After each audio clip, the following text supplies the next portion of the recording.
George Russell shocked the world this season by beating out Lewis Hamilton, one of the greatest drivers in the history of Formula 1. Many people thought it was impossible for anyone to get anywhere near Hamilton, who has won a record-tying 7 Drivers' Championship, but Russell proved them all wrong, putting in some truly impressive performances throughout the season. He was consistently faster than Hamilton, and even managed to outscore him in points. So how did Russell manage to pull off this incredible feat? I'm going to examine the strategies that Russell employed and try to get a better understanding on what makes him such a great driver. And with the results of the 2022 season, could we see Mercedes and Russell fighting for a championship in 2023? Russell was the only driver in the first 9 races to finish in the top 5 every single time. Whilst George was enjoying the success, Hamilton qualified P16 in Saudi Arabia. Now saying that, here's the reason why I think George has done so much better than Lewis Hamilton. As we know, Hamilton is a very quick driver, and usually very quick drivers are paired with very quick cars.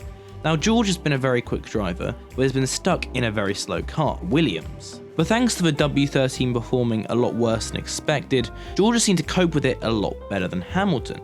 Maybe because George is already used to driving a mediocre car, whereas Hamilton is used to the very best Formula 1 technology and machinery. Another reason I've seen a lot of people say is that Hamilton decided and accepted to take on a lot more of the experimental machinery to try and help the team develop the W13, whilst George was just trying the baseline. So that's why Hamilton might have had a slow start to the 2022 season. But luckily for Hamilton, in the mid-season, he turned it up a notch. He started to get an array of podium, and quite a few points catching up with George. And while this was all happening, George started to earn a little bit of a reputation. Some could say he started his villain era. Now I'm not saying that I predicted this, but I did kind of predict it at the start of the season. There were so many memes of him saying, "Oh crikey," and George turning in on people, and these were just blowing up the internet. And while this was happening, Mercedes started to catch up with Ferrari, who started to bottle their championship.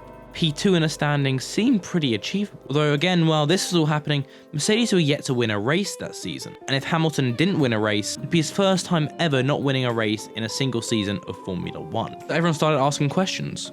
Will Mercedes win a race this year? Who will finish higher in the standings, Hamilton or Russell? But then again, there were also quite a few mistakes made by the Mercedes boys. Like I said, George Russell gained a bit of a reputation causing collisions. Hamilton, Singapore, and then both crashing out in Austria and Brazil. But luckily, they were pretty consistent rest of the season. And with George Russell's stellar first season with Mercedes, he's going to become more and more familiar with that car. I think he could really succeed in 2023. And with Mercedes no longer needing to worry about porpoising, they can really focus on the developments of the car which really make it quick. And by doing these improvements and fixing the issues to increase the raw pace, in combination with the trajectory and momentum that Mercedes created at the end of the 2022 season, they could really be fighting for wins in the championship next year. But this could lead to a big problem. Let's rewind to 2016. Lewis Hamilton and Nico Rosberg, 2 great drivers. Obviously, Lewis Hamilton already won quite a few championships by this time, and Nico Rosberg was still looking for his first. Mercedes didn't quite know what to do when both their drivers were fighting for the championship. So in the end, it obviously led to quite a few collisions and quite a toxic environment. And I think Mercedes and Toto Wolff swore that they'd never do anything like that again, hence why they hired Valtteri Bottas, who is not a bad driver by any means, but he wasn't quite Nico Rosberg material. He was the wingman, as we all know. He was there to support Lewis winning titles. And now they have George, who is good enough to be in that Mercedes seat, but is he too good? He's already beating Lewis, who we all know wants that 8th title to beat Schumacher. So now that George has joined the ranks of Fernando Alonso, Jenson Button, and Nico Rosberg, who beat Lewis Hamilton equal machinery, should we be worried about 2023? If push comes to shove, who are they going to prioritise? A young gun who's the future of the team, or their old veteran driver Lewis Hamilton who's still looking for that 8th title? It also reminds me of Charles Leclerc and Sebastian Vettel in Ferrari in 2019. Charles Leclerc and Seb are having a good fight and a good tussle to get points and wins and podium. But obviously since it's Ferrari, they never won the championship, so